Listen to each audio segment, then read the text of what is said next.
Overthinking sucks. It can make you doubt yourself, second guess your choices, and even distance yourself from the people you care about. It can take a simple conversation and turn it into a full-blown emotional puzzle. But here's the good news. Overthinking isn't a personality flaw. For some, it's a learned habit, which can be unlearned.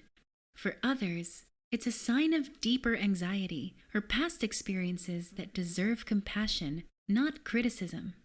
So, in this video, we are going to break down what overthinking actually is, types of overthinking, how it affects your relationships and daily life, the psychology behind why we do it, and most importantly, how to stop it from controlling you. Firstly, what is overthinking? Overthinking isn't just thinking too much. It's when your mind gets stuck in a loop of analyzing, predicting, and replaying situations without actually finding any real solutions. It's that endless what-if spiral. What if I made the wrong choice? What if they don't like me? What if I fail? It feels like you're solving a problem, but in reality, you're just creating new ones in your head. In psychology, this is called rumination. It's the mental version of running on a treadmill. You're exhausted, but you haven't actually gone anywhere. Types of overthinking. Overthinking doesn't look the same for everyone. It can show up in different ways based on what it's driven by. Here's a quick overview of different types of overthinking. The first and most common one is negative overthinking. This is replaying mistakes or conversations and dwell on what went wrong, driven by self-criticism or general guilt and shame. Future-orientated. This is when your brain lives in the what-ifs. What if I fail? What if they don't like me? It's driven by the fear of uncertainty, of losing control, of things not going perfectly. It's manifesting failure.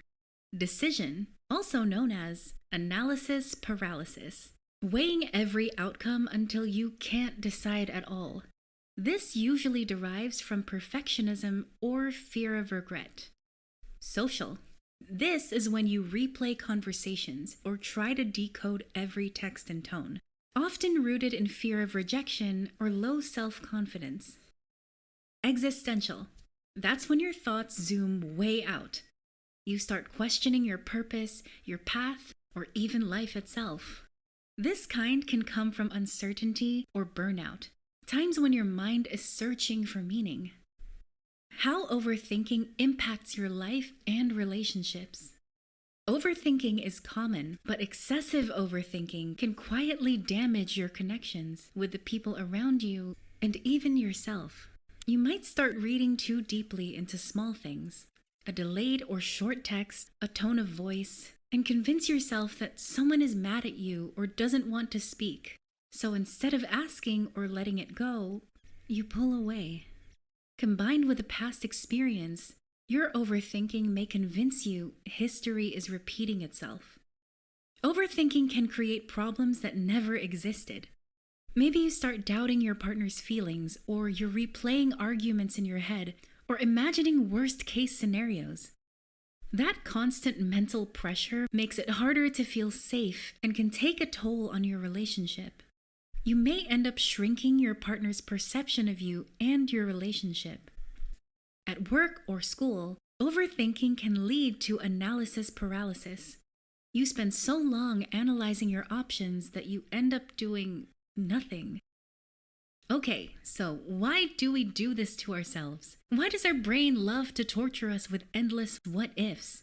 There are quite a few reasons why we overthink. Self-protection. Overthinking is your brain's attempt to protect you. It's rooted in anxiety and control. When you don't feel safe or certain, your brain thinks, if I analyze everything, I'll be prepared. I won't get hurt again, which also links into past trauma. When someone has experienced hurt or betrayal, the brain becomes hyper-vigilant, constantly scanning for danger or red flags to avoid being hurt again. This can manifest as chronic overthinking in relationships or social interactions. Cognitive bias. We're all wired with mental shortcuts, biases. Overthinkers often fall into these traps. Negativity bias, focusing more on bad outcomes than good ones. Confirmation bias, seeking evidence that supports our fears. Catastrophizing, imagining the worst possible scenario first. Emotional avoidance. Some people overthink as a way to avoid feeling.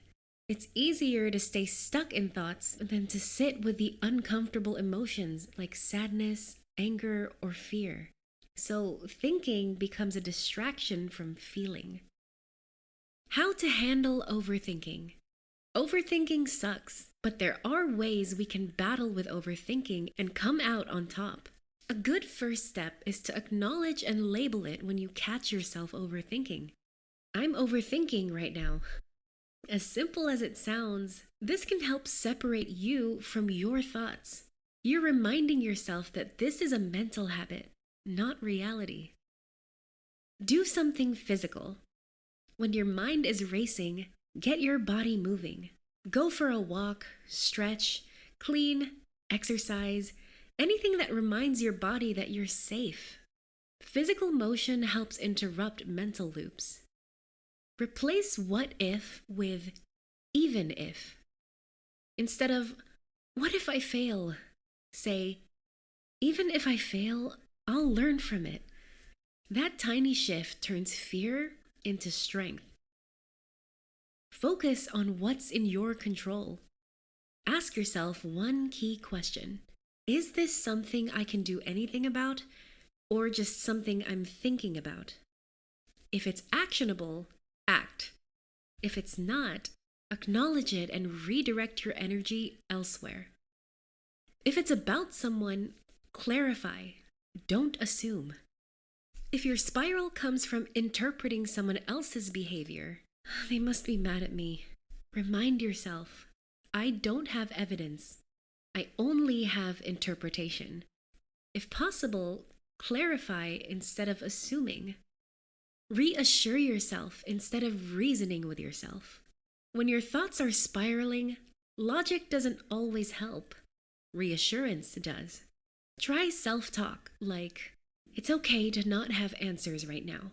I've handled hard moments before. I can handle this too. It's softer, but surprisingly effective because it speaks to the emotional brain, not the analytical one. Identify your triggers later. After things calm down, then reflect. Ask, what about that moment triggered me? Was it rejection, uncertainty, control, fear of being wrong? You'll start noticing patterns, and once you understand your triggers, you can anticipate and regulate them earlier next time. Talk it out.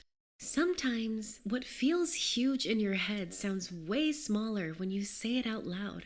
To a friend, a therapist, or even a journal. You don't have to solve it alone. Overthinking doesn't make you broken. It means you care. You care about your choices, your relationships, your future, but caring too much can drain your peace. So, be kind to your mind. Let go of the need to figure everything out and start trusting that things will unfold as they should. We'll be making videos on overthinking while dating and overthinking in relationships next. If this video helped you, drop a comment sharing your own experience with overthinking. We'd love to read them. You deserve peace of mind, and it starts with learning to let go.